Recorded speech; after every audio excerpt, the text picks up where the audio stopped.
Hi viewers, welcome to spicy tip channel. இன்றைக்கி நம்ம சேனலில் ஒரு சூப்பர் ஸ்பைசி ரெசிபி தான் பார்க்க போகிறோம். ஆந்திரா ஸ்பெஷல் கோங்குரா சட்னி.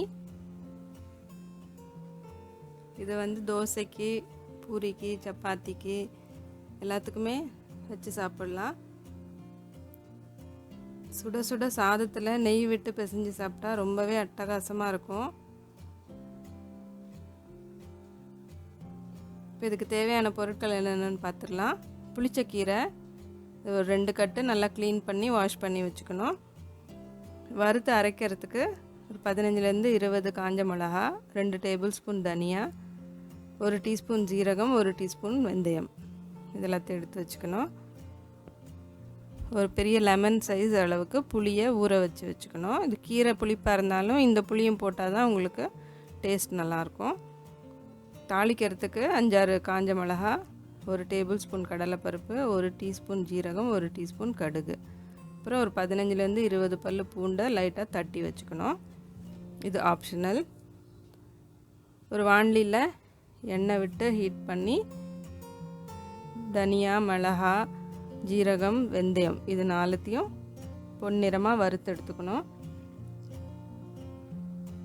இது நீங்கள் தனித்தனியாக வேணுனாலும் வறுத்து எடுத்துக்கலாம்.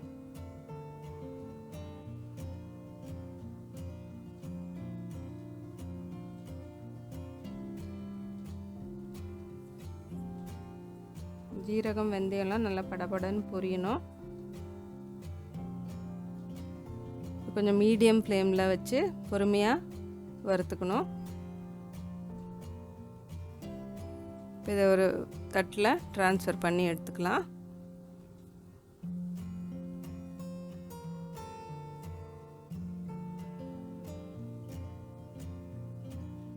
இப்போ அதே வாணலியில் இன்னொரு ஸ்பூன் எண்ணெய் விட்டு கீரையை வதக்கி எடுத்துக்கலாம்.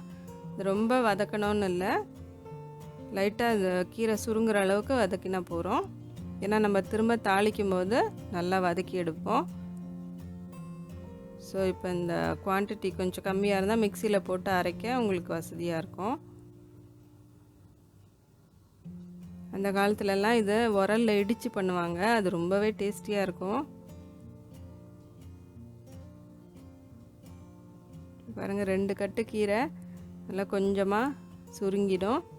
உங்களுக்கு நிறைய பண்ணணுன்னா ஒரு 4 கட்டு கீரை கூட நீங்கள் கிள்ளி க்ளீன் பண்ணி நல்லா வாஷ் பண்ணி எடுத்துக்கலாம். ஆனால் நீங்கள் வறுத்து அரைக்க வேண்டிய சாமான் இருக்குது இல்லையா, அதை வந்து டபுளாக எடுத்துக்கணும் இந்த குவான்டிட்டி. பாருங்கள் எந்த அளவுக்கு சுருங்கிடுச்சுன்னு. இதை ஆற வச்சுட்டு நம்ம வறுத்து வச்சுருந்த சாமான்லாம் மிக்ஸி ஜாரில் ஆட் பண்ணி அரைச்சிக்கலாம். முதல்ல இது எல்லாத்தையும் ஒரு ஓட்டிட்டு அதுலேயே ஊற வச்சுருக்க புளியும் ஆட் பண்ணிவிட்டு அப்புறம் நம்ம ஆற வச்சுருந்த கீரையும் அதிலே ஆட் பண்ணிக்கலாம். இப்போ இதை ரொம்ப நைஸாக அரைக்கணும்னு இல்லை, கொஞ்சம் குறப்பாகவே அரைச்சி எடுத்துக்கலாம்.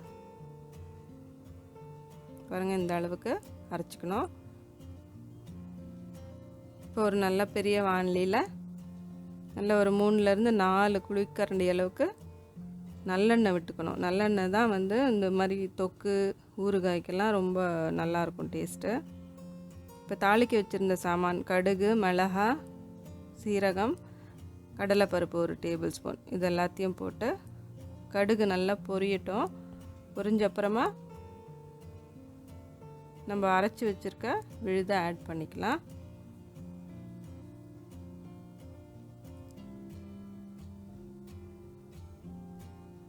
இப்போ இதை நல்லா வதக்கணும். இப்போ பாருங்கள் எண்ணெய் நிறைய இருக்க மாதிரி இருக்கும், கொஞ்சம் நேரத்தில் எல்லாத்தையும் இழுத்துரும். இப்போ நம்ம தட்டி வச்சுருக்க பூண்டை ஆட் பண்ணிக்கலாம். நீங்கள் விழுதை போடுறதுக்கு முன்னாடியே கூட போட்டிங்கன்னா உங்களுக்கு பூண்டோட அந்த ஃப்ளேவர் கொஞ்சம் குறையும். பூண்டு ரொம்ப பிடிக்காதவங்க அந்த ஸ்மெல்லு முன்னாடியே போட்டிங்கன்னா கொஞ்சம் ஃப்ளேவர் கம்மியாக வரும். பட் பூண்டே சிலர் சாப்பிடாமல் இருப்பாங்க, அவங்கெல்லாம் இது வேண்டான்னு ஸ்கிப் பண்ணிக்கலாம். இப்போ பாருங்கள் எண்ணெயெல்லாம் இழுத்துருச்சு. இது கொஞ்சம் நேரம் இன்னும் வதக்குனா அந்த எண்ணெயெல்லாம் வெளியில் பிரிஞ்சு வரும். இப்போ இதுக்கு தேவையான அளவு உப்பு ஆட் பண்ணிக்கலாம்.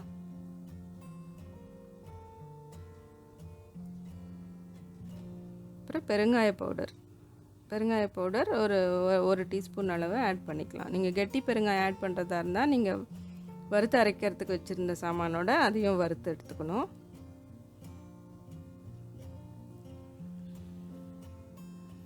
இது கொஞ்சம் நேரம் வதங்கின உடனே நல்லா கலர் மாறி எண்ணெயெல்லாம் வெளியில் வரும். இப்போ இந்த ஸ்டேஜில் ஒரு பிடி கருவேப்பிலை ஆட் பண்ணிக்கிட்டா உங்களுக்கு அந்த ஃப்ளேவர் நல்லாயிருக்கும். இப்போ பாருங்கள் வாணலியில் ஒட்டாமல் நல்லா வதங்கிருச்சு. நம்ம கோங்குரா சட்னி சூப்பராக ரெடி ஆயிடுச்சு. இந்த சுட சுட சாதத்தில் நெய் விட்டு பிசைஞ்சு சாப்பிட்டா தயிர் சாதத்துக்கு கூட ரொம்ப நல்லாயிருக்கும்.